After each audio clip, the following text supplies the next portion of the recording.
కుటుంబాలు కట్టుకోవాలంటే కూడా మన శక్తి మన బలం కాదు, ప్రార్థన చేయాలి, దేవుని ఆత్మ మీద ఆధారపడాలి, అంటే దేవుని సహాయం కోరాలి. యెహోవా ఇల్లు కట్టాలి, కట్టకుంటే కట్టువాని ప్రయాసము వ్యర్థం. అంటే depending on God, always seeking God's help. నీ కుటుంబం దేవుడిచ్చిన గొప్ప ఆశీర్వాదం. నీ భర్త లేక నీ భార్య, నీ పిల్లలు, ఇవన్నిటి గురించి 8 ప్రసంగాలు చేసినాను. ఇది 9వ ప్రసంగం. ఓ చక్కగా కుటుంబం కట్టబడేంత వరకు ఆ స్త్రీ కానీ ఆ పురుషుడు కానీ 3 పూటల ఆహారం తినకూడదు, కన్నుల నిండా నిద్రపోకూడదు.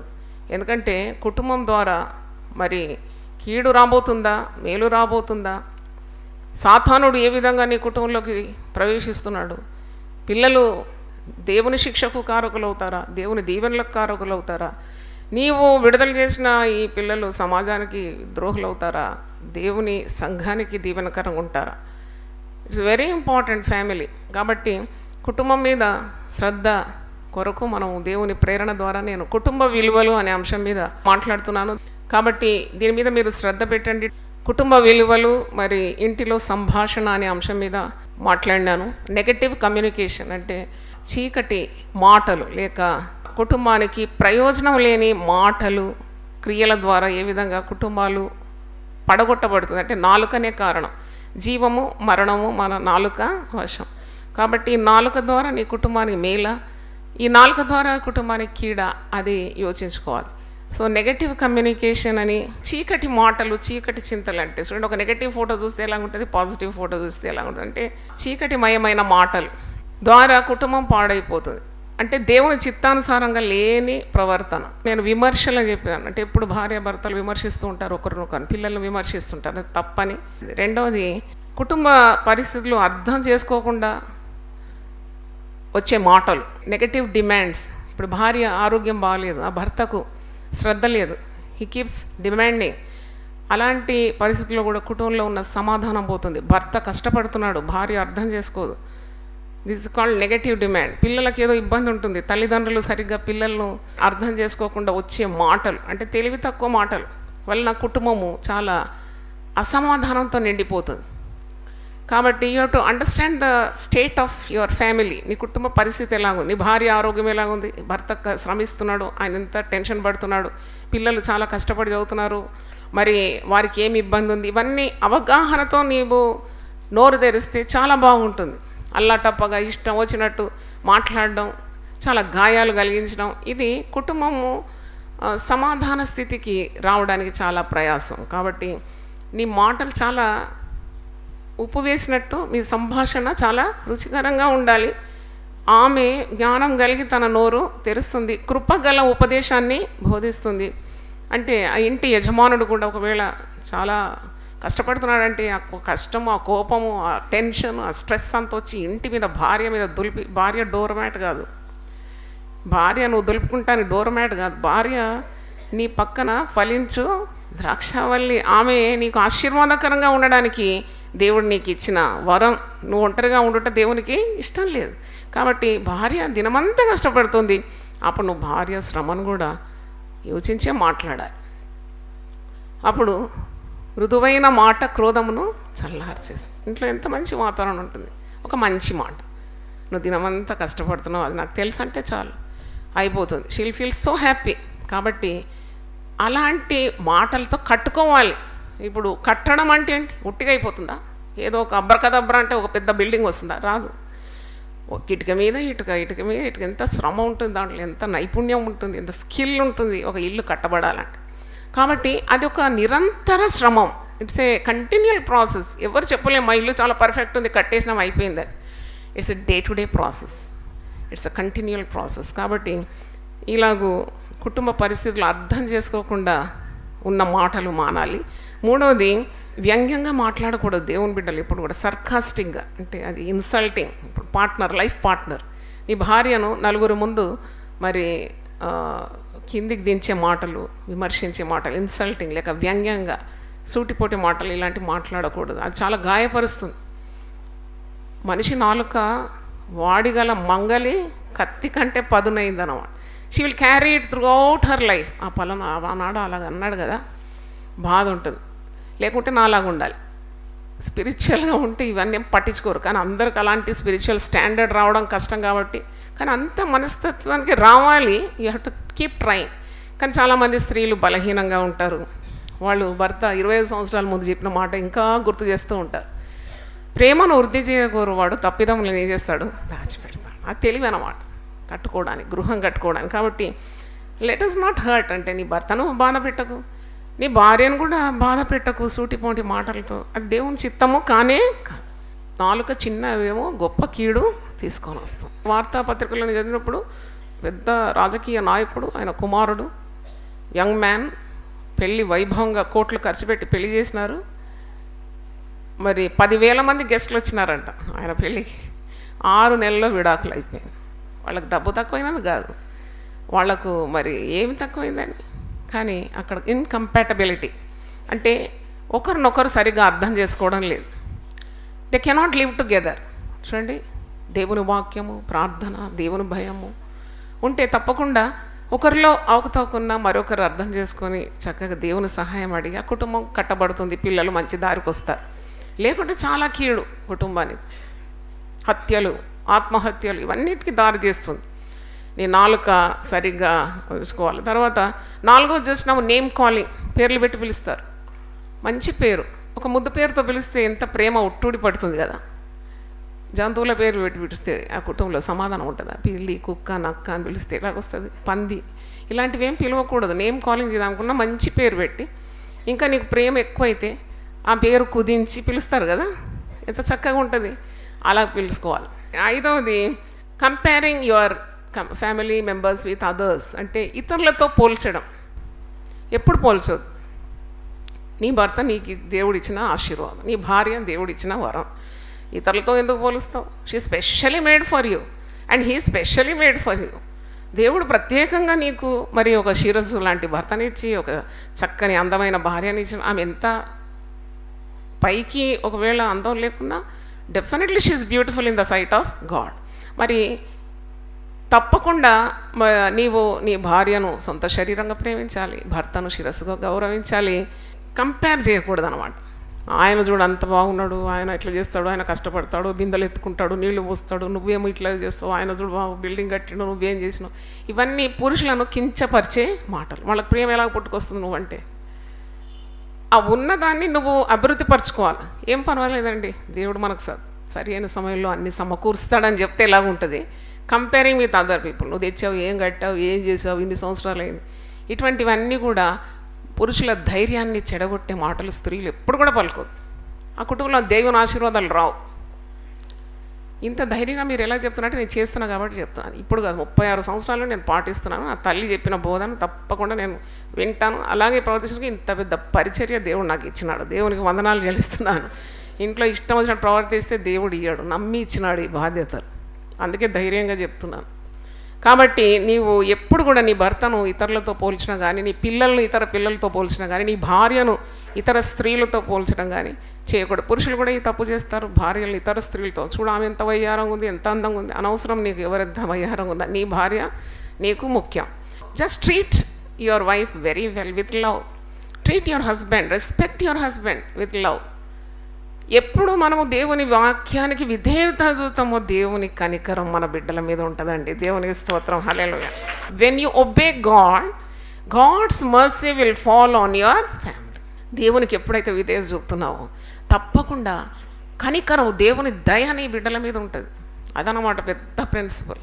కాబట్టి అలా పని చేయాలి. తర్వాత 6వది చూసినాం చెడ్డ మాటలు, బూతులు.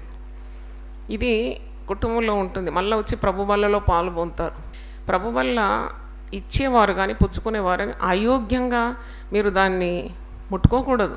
సిద్ధపరిచేవారు కానీ, అంటే it's a holy sanctified thing. అల్లాటపకపోయి ప్రభు వల్ల దీన్ని మళ్ళీ శాపగ్రస్తులు ఎందుకు కావాలి? నిన్ను నీవు విమర్శించుకోవాలి. ఈ వారంలో నువ్వు ఏదైనా చెడు పనులు చేస్తే దానికి క్షమాపణ పొందాలి. యేసు రక్తము నిన్ను శుద్ధి చేస్తుంది కాబట్టి ప్రభు దగ్గర ఒప్పుకొని పశ్చాత్తాపమైన హృదయంతో, కడుగబడి ప్రోక్షింపబడిన హృదయంతో, పవిత్రంగా మంచి మనస్సాక్షితో వచ్చి ప్రభు బలలో పాల్గొందారు. అది నీకు ఆశీర్వాదకరం.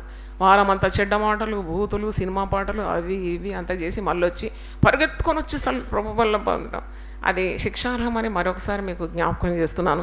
కాబట్టి చెడ్డ మాటలు, బూతులు అసలే రావద్దు. సగటు ప్రాయంలోనే నీ ఆయుస్సు దేవుడు మరి తీసేస్తాడంట. నువ్వు అనేక దినములు బ్రతకగోరుతున్నావా అని అడుగుతాడు కదా 34వ కీర్తనలో.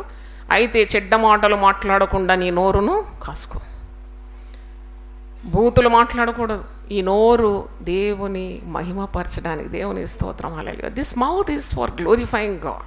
ఎంత నీకు సహనం పోయినా కానీ let no bad word come from your mouth. నోటిలో ఒక గడ్డ వస్తే ఏం చేస్తావు? ఇంకా రాదు. నేను అటువంటి వాళ్ళు చాలామంది చూసిన నోటి నిండా గడ్డ, నీరు పోకుండా ఇక్కడ తోటేసి ఇక్కడ నుండి పైపులో పంపడం. కాబట్టి నీ ప్రతి అభయం కొరకు ఎప్పుడు దేవుని స్తుతించాలి. దేవుని స్తోత్రం. Thank God for every organ God has given you. కళ్ళు, చెవులు, ముక్కు అంటే ఇవన్నీ దేవుడిచ్చిన కదా, సృష్టికర్త కదా. ఆయన ఘనపరచాలి. నా మహిమ నిమిత్తము నేను సృజించిన నా జనులు నా స్తోత్రం ఏం చేస్తారట? ప్రచురణ చేస్తారట. భర్తను తిడుతూనే ఉంటారు కొందరు స్త్రీలు. పొద్దున లేవగానే యుద్ధరంగానికి వెళ్ళినట్టు వెళ్తారు, ఇక నడుము మీద చీర చుట్టుకొని.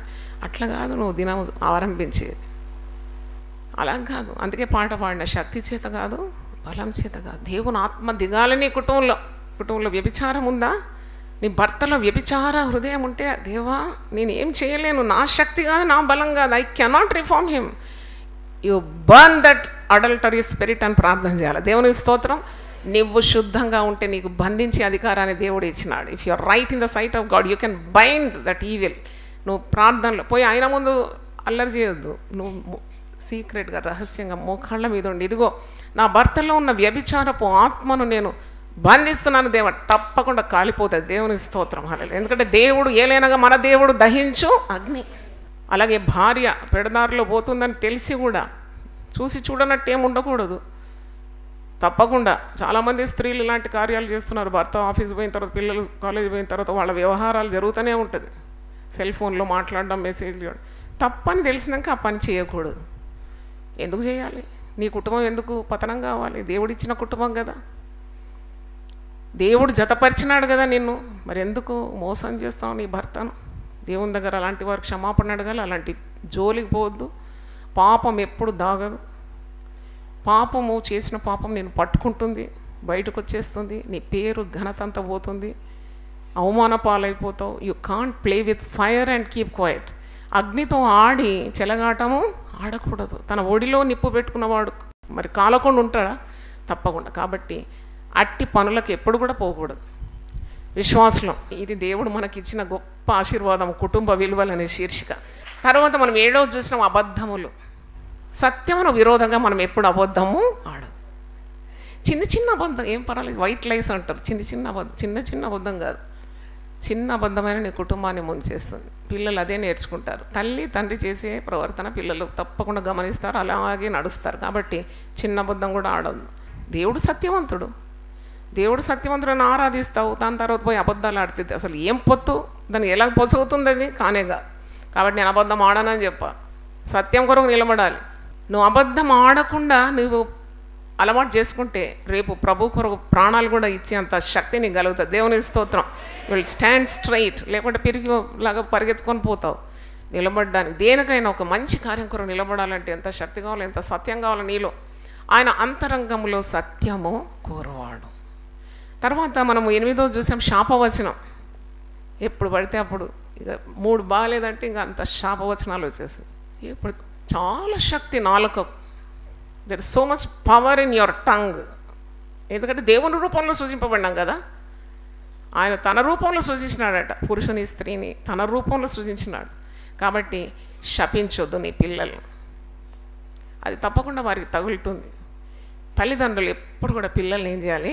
ఆశీర్వదించాలి. గాడ్ బ్లెస్ యూ బిడ్డ, గాడ్ బ్లెస్ యూ నాన్న. నువ్వు ప్రేమ విత్తితే ప్రేమ పంట కోస్తావు. నేను ప్రేమతోనే కంట్రోల్ చేస్తాను. నా బిడ్డలను పిలిచినప్పుడు నాన్న కొన్నిసార్లు బంగారం అంట, ఏం పోతే నాది మంచి మాట. నా పిల్లలు వెంటనే మరి ఎంత దూరం ఉన్నారు, చాలా దూరం ఉన్నారు కదా, అయినా వాళ్ళు వెంటనే మమ్మీ ఎంత అప్యంగా ఎంత ప్రేమతో ఉంటారు. తల్లి ఎప్పుడు కూడా తన బిడ్డలకు మంచి ఉపదేశాన్ని ఇవ్వాలి. It's a part of her duty. ఎడిపోతే ఏదిలే వాళ్ళు అట్నే చేస్తారులే. తెలివి లేకనే నా జనులు జ్ఞానము లేక నశించిపోతున్నారు. ఒక తల్లికి ఎందుకున్నావు మరి? తప్పకుండా నువ్వు తప్పు చేస్తే సరిదిద్దే బాధ్యత లేదా అని. God is seeing you, his eyes are on you అన్న భయమే పిల్లలకు పెట్టాలి. దేవునికి స్తోత్రం, హల్లెలూయా. చాలా కుటుంబాల్లో యూ అండ్ ఐ, ఇది నీది అది నాది అంటారు భార్య భర్తలు కూడా. ఇది నాది డబ్బు, ఇది నీది డబ్బు, మన ఇద్దరిది ఒకటే పర్సు. దేవునికి స్తోత్రం, హల్లెలూయా. నాది నీది ఏంది? ఇద్దరు కలిసి దేవుడు జతపరిచిన తర్వాత అది నాది ఇది నీది, మీ ఓళ్ళు మా ఓళ్ళు అనొద్దు. భార్య తల్లిదండ్రులను వారి బంధువులను కూడా గౌరవించాలా. నీ పుట్టికనే ఒక భార్య దొరకలేదు.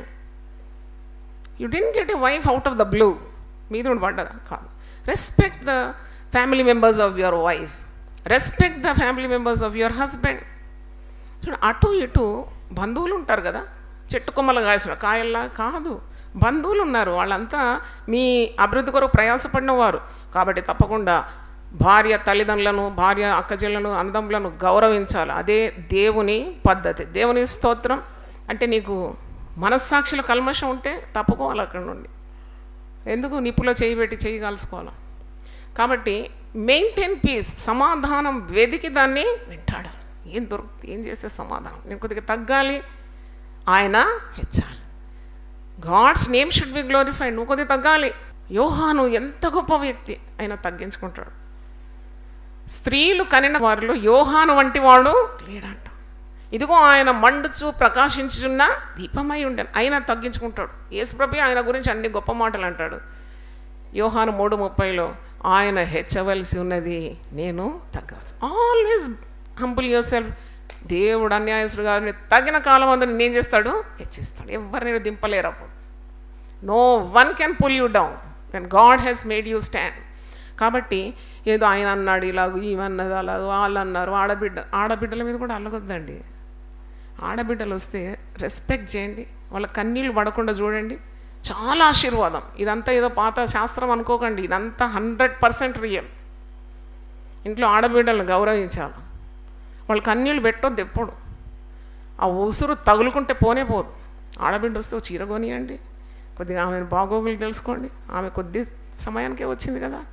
కొందరైతే వేరే మార్గాల్లో ఆడబిడ్డల పాదాలు కూడా కడుగుతారు. తప్పేం లేదు నన్ను అడిగితే. యేసుప్రభు అన్నాడు అందరి పాదాలు కడుగు అన్నాడు కదా, అందరి పాదాలు కడుగు అన్నాడు. So it is nothing wrong in it. Love covers all sin. దేవుని స్తోత్రం. ప్రేమ దోషములన్నిటినీ కప్పుతుంది. ఇది నాది, ఇది నీది, మీ వారిది. అదే ఒక కోడలు అనడం వింటున్నా భర్తతోటి, ఇదిగో మీ అమ్మ వచ్చింది, మీరు ఆయన వచ్చిండు, మీ అమ్మ వచ్చింది. నేను రాగన్నా, మీ అమ్మ కాదు, నీ భర్త తల్లిదండ్రులు నీ తల్లిదండ్రులే కదా, నీ తల్లిదండ్రులే. You have 2 sets of parents. నీకు అన్న తల్లిదండ్రులు ఉంటారు, భర్త ద్వారా తల్లిదండ్రులు వచ్చినారు. Your blessed lady. అలా మాట్లాడద్దు. అమ్మ వచ్చింది అంటే ఎంత బాగుంటుంది, మమ్మీ వచ్చింది అంటే ఎంత బాగుంటుంది, మీ మమ్మీ వచ్చింది అంటే ఎట్లుంటుంది చూడండి. ఒక్క మాట, ఒక్క లెటర్తో ఎంత డిఫరెన్స్ వచ్చేసిందండి. కాబట్టి నీది నాది అని పోట్లాడకూడదు. తర్వాత 10వ చూసినప్పుడు కొందరు అసలే మాట్లాడరు. అది ఇంకో పెద్ద బాధ. వాళ్ళు కుటుంబంలో ఉంటారు కానీ ఉన్నట్టే ఉంటారు కానీ ఒక్క మాట రాదే వాళ్ళ నోటి నుండి. పలకరు ఏం చేయరు అనమాట. అది పెద్ద థ్రెట్ లాగా. అటువంటి అసమాధానమైన వాతావరణాన్ని తొలగించుకోవాలి. ఇంట్లో ఒక తండ్రివి నీవు make your wife happy, make your children happy. Police man లాగా తిరుగుతావు ఏంటి, డీజీపీ వాను ఇంట్లో కట్టబట్టుకొని తిరగడానికి. అని you know how to give the love of God to your partner, to your children. Prema, love makes everything easy. ఒక machine నడవకుంటే ఏం చేస్తారంటే దాంట్లో grace పోస్తారు, వెంటనే జుయ్యమని నడుస్తుంది కదా. అలాగే ప్రేమ మరి చాలా కార్యాలకు తోడ్పడుతుంది.